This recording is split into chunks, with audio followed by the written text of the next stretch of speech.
کلکم یدخلون الجنہ، کہ ایمان والو تم میں سے ہر انسان جنت میں داخل ہوگا، الا من ابا، مگر وہ مسلمان، وہ ایمان والا جنت میں داخل نہیں ہو سکتا جس نے انکار کر دیا۔ صحابہ کرام نے عرض کیا کہ یا رسول اللہ انکار کس نے کیا ہے، انکار کون کرے گا؟ اللہ کے رسول نے ارشاد فرمایا کہ انکار کا معنی یہ ہے من اطاعنی فقد دخل الجنہ، جو میری اطاعت کرے گا، میری سیرت کے مطابق زندگی گزارے گا، نماز پڑھے گا، تلاوت کرے گا، قرآن کے احکام کے مطابق اپنی زندگی کو گزارے گا، تو کیا ہوگا؟ فقد دخل الجنہ، وہ تو جنت میں داخل ہوگا۔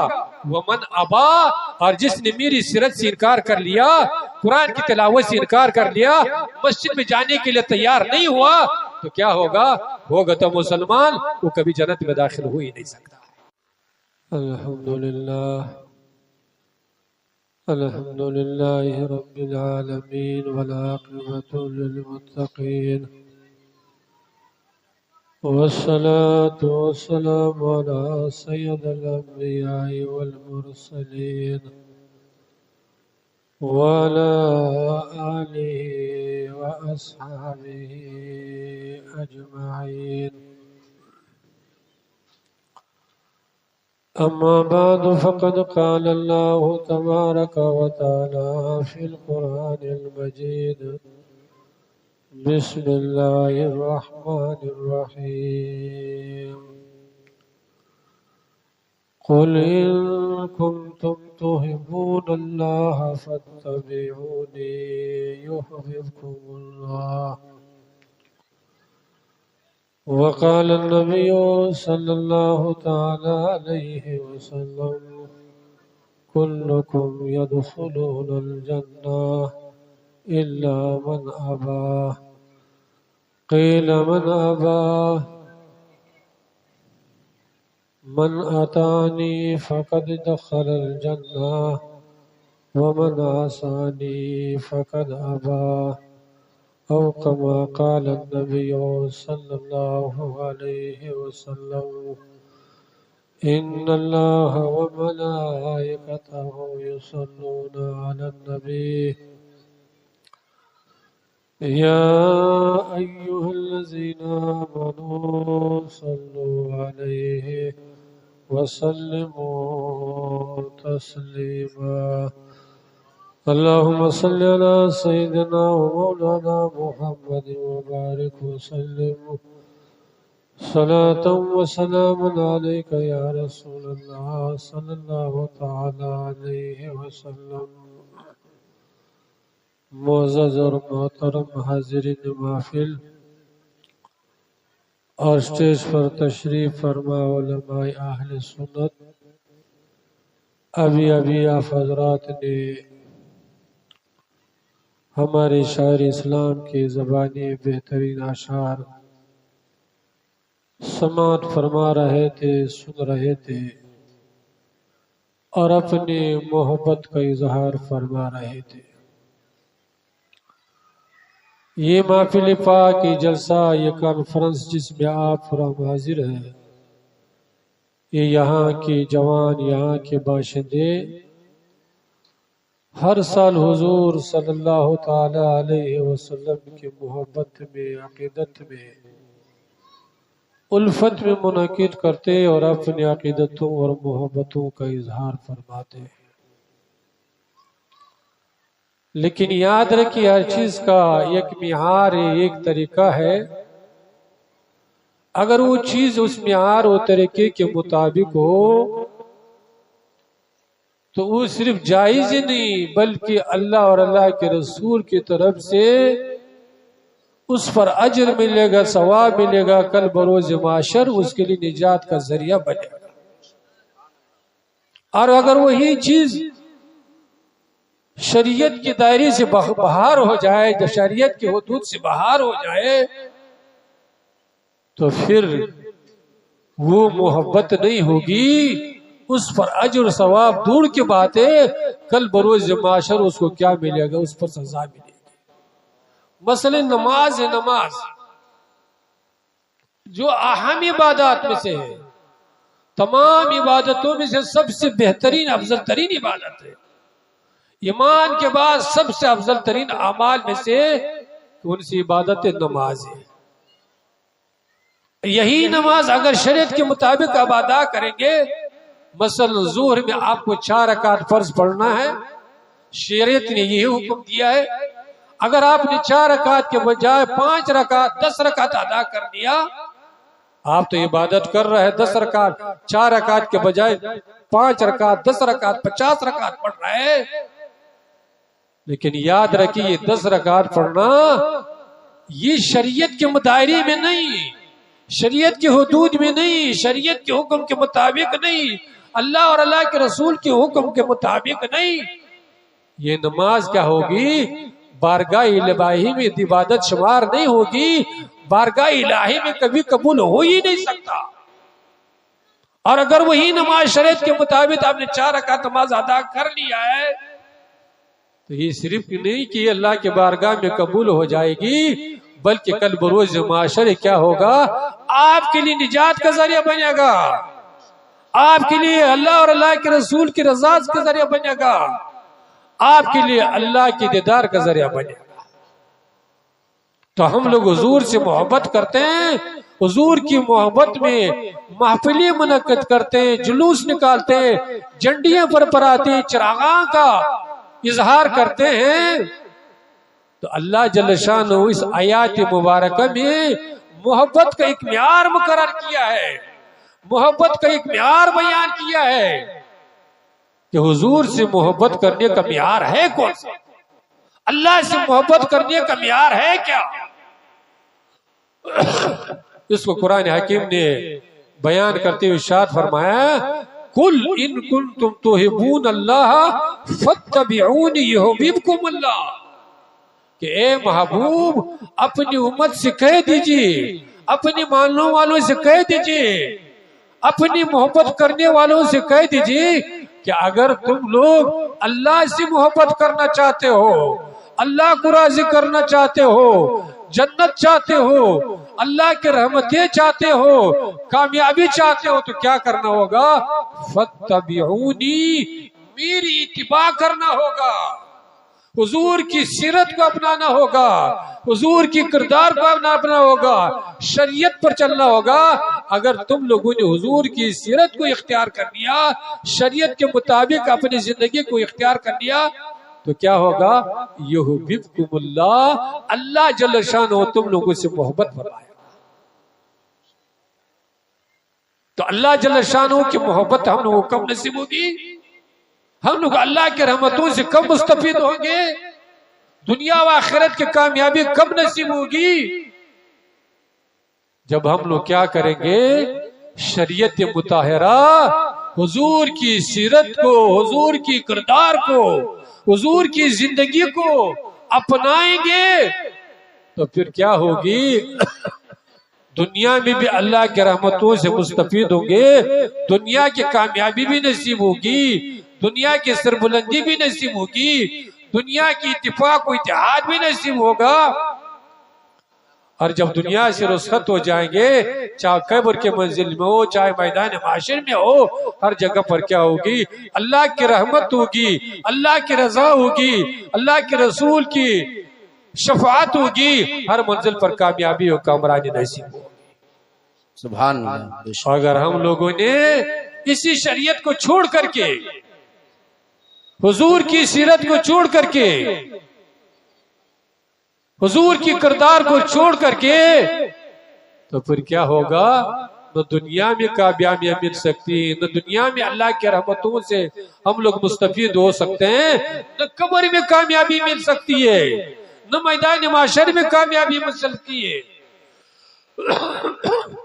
دنیا میں بھی پریشان حال ہوں گے، دنیا میں بھی ذلت و رسوائی کا سامنا کرنا پڑے گا، دنیا میں بھی اتفاق و اتحاد ختم ہو جائے گا، دنیا میں بھی خیر و برکت ختم ہو جائے گا. اور اس سے زیادہ پریشانی کب ہوگی؟ جب دنیا سے رخصت ہو جائیں گے، قبر کے منزل میں جب پہنچ جائیں گے، میدان معاشر میں جب پہنچ جائیں گے، ہر جگہ پر ذلت و رسوائی کا سامنا کرنا ہے پڑے گا. آج ہمارے معاشرہ کا جائزہ لیجیے، پوری دنیا کے مسلمانوں کو جائزہ لیجیے، تعداد کے اعتبار سے مسلمان پوری دنیا میں دوسری نمبر پر ہے۔ یہود و نصارہ، مشرک و مجوسی، جتنے قومیں ملا کر کے مسلمان کی تعداد دوسرے نمبر پر ہے، اور دنیا دولت کے اعتبار سے پوری دنیا کا 70% 60% دنیا دولت مسلمان کے پاس ہے۔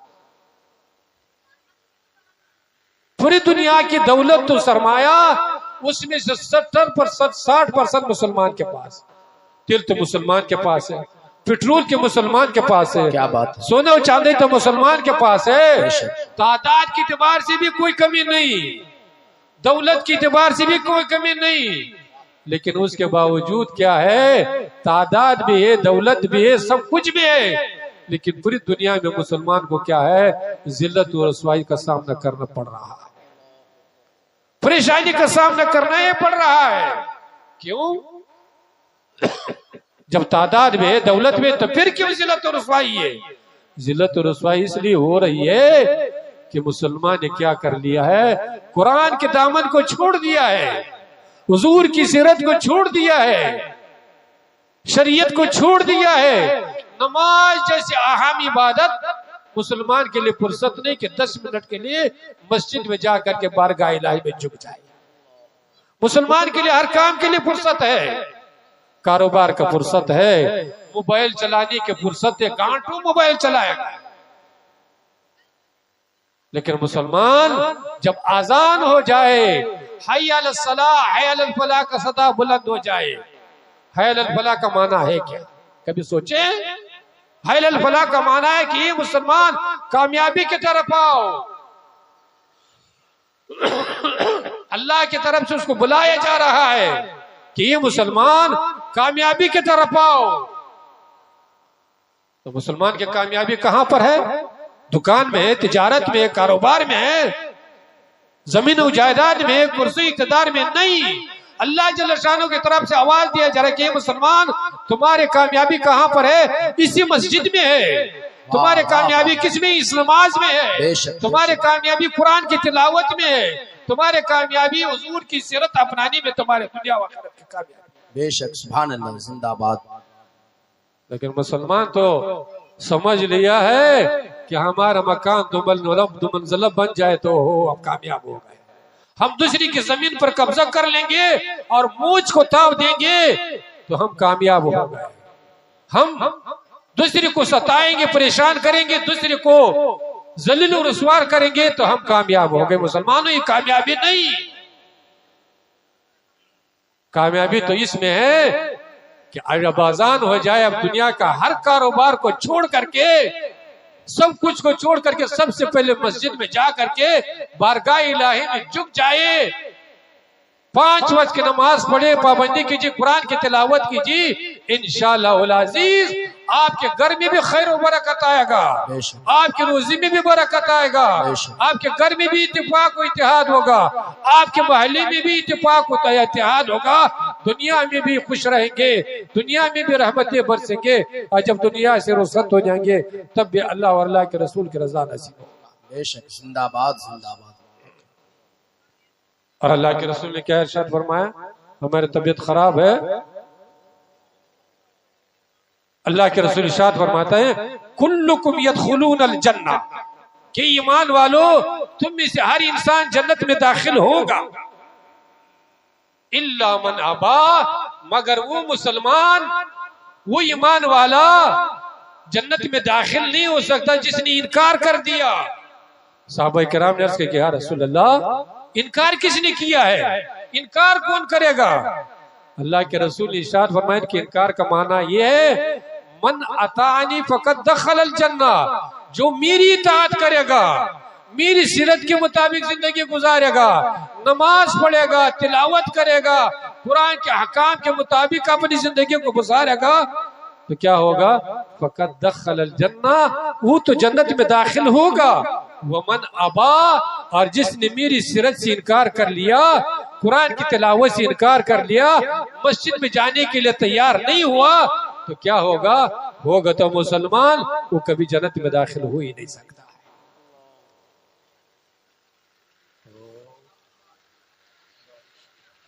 سبحان اللہ. آپ لوگ بیٹھے مسلمانوں پر سے انتظام بیٹھے اندر آ جائیں سب. یہ جو جہاں بیٹھے رہے. سیرت النبی صلی اللہ علیہ وسلم کا جلسہ مبارکہ ہے. بیٹھے. اس میں حضور کی سیرت بیان ہوگی، حضور کی زندگی بیان ہوگی. بے شک. اور انشاءاللہ العزیز اگر آپ لوگ نے اس جلسے میں بیٹھے رہے تو ہمارے ایک سے ایک مقرر اسٹیج پر آئیں گے اور آپ کو بہترین تقریریں سنائیں گے. قرآن حدیث کی روشنی میں آپ حضرات کو حضور کی سیرت کے بارے میں بیان فرمائیں گے انشاءاللہ.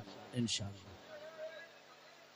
اس لیے مسلمانوں یہ زندگی 60 سال 70 سال کی زندگی جو آپ اور ہم گزار رہے ہیں یہ کوئی معمولی زندگی نہیں، یہ لہو لعب کی زندگی نہیں، یہ موبائل چلانے کی زندگی نہیں. یہ کون سی زندگی ہے؟ یہ امتحان کی زندگی ہے. واہ. یہ دار الامتحان ہے، یہ امتحان کی جگہ ہے.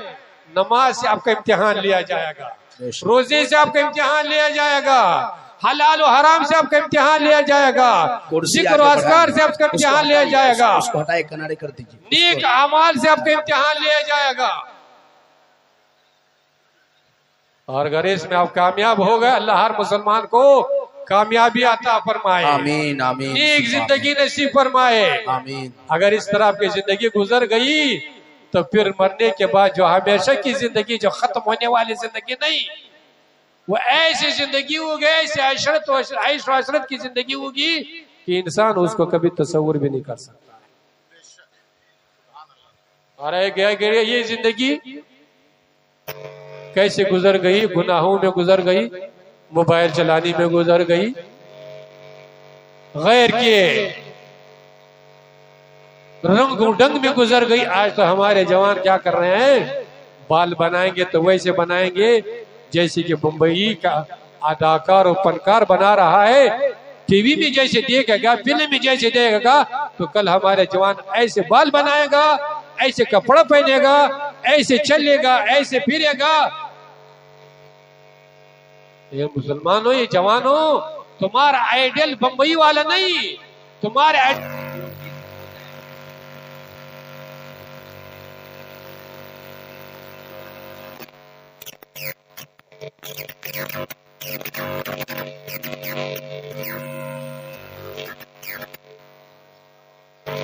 حدیث پاک میں آتے ہیں کہ صحابہ کرام نے حضور کی سیرت کو کیسے اپنایا. ایک سے مختصر سے واقعہ سن لیجیے.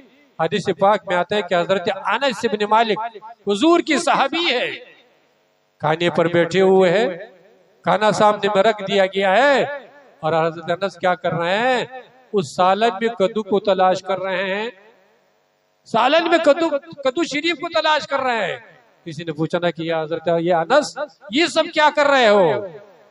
تو حضرت انس نے جواب دیا کہ میں سالن میں کدو کو تلاش کروں اس لیے کہ حضور صلی اللہ علیہ وسلم کو کدو شریف پسند تھی، اس لیے میں کیا کر رہا ہوں؟